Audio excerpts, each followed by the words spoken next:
Turkish Airlines Flight 634 was cleared to land on runway 34.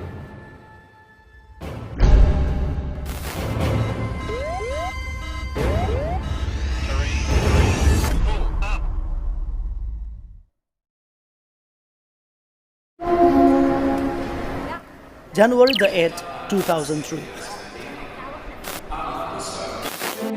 Turkish Airlines Flight 634 was on its routine domestic flight from Istanbul to Diyarbakir with its aircraft Avro RJ100, manufactured by British Aerospace. 80 people were on board the flight.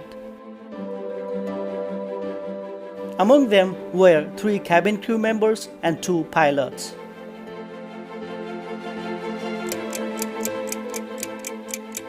Flight 634 departed Istanbul airport for its 2 hours journey to Diyarbakir.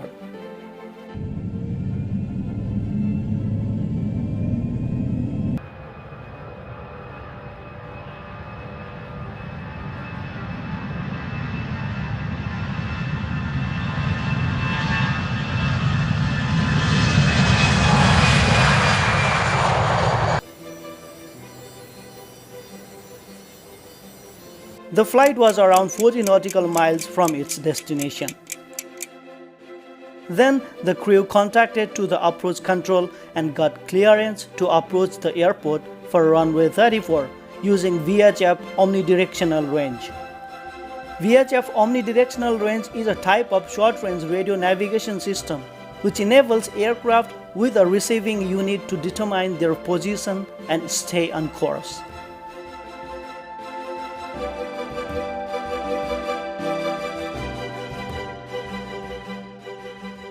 After that, ATC instructed the crew to descend to 9,000 feet.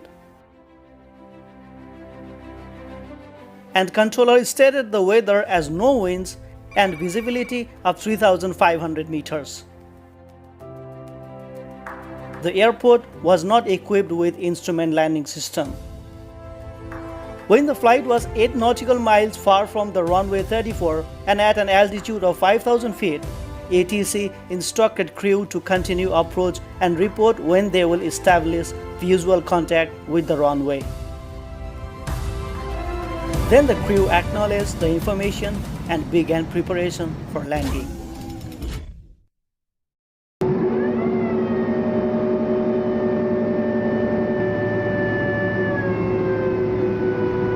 The minimum descent altitude for the Diyarbakir airport was 2,800 feet.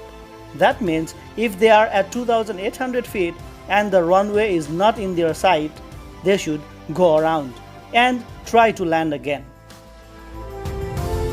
So they were at 2,800 feet, but both pilots could not see the runway because of thick fog in the area. But now the crew violated the standard procedures and decided to continue approach by descending to 1,800 feet, which is below the minimum descent altitude, and continued until they descend to 200 feet.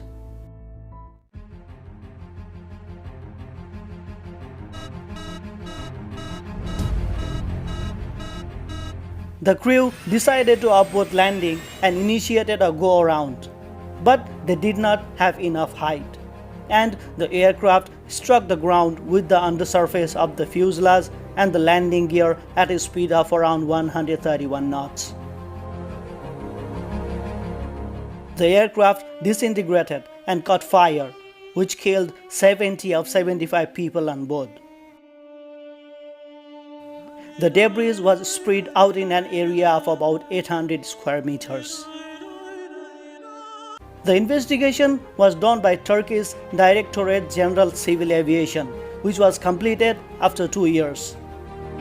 According to them, the crew failed to properly respond to the warnings produced by ground proximity warning system and instead tried to land despite insufficient visual reference to the runway, as well as thick fog contributed to the cause of the accident. What is your opinion about the report? Please share your thoughts. I hope you will give a thumbs up and subscribe to our channel. I will see you in the next video. Thank you for watching.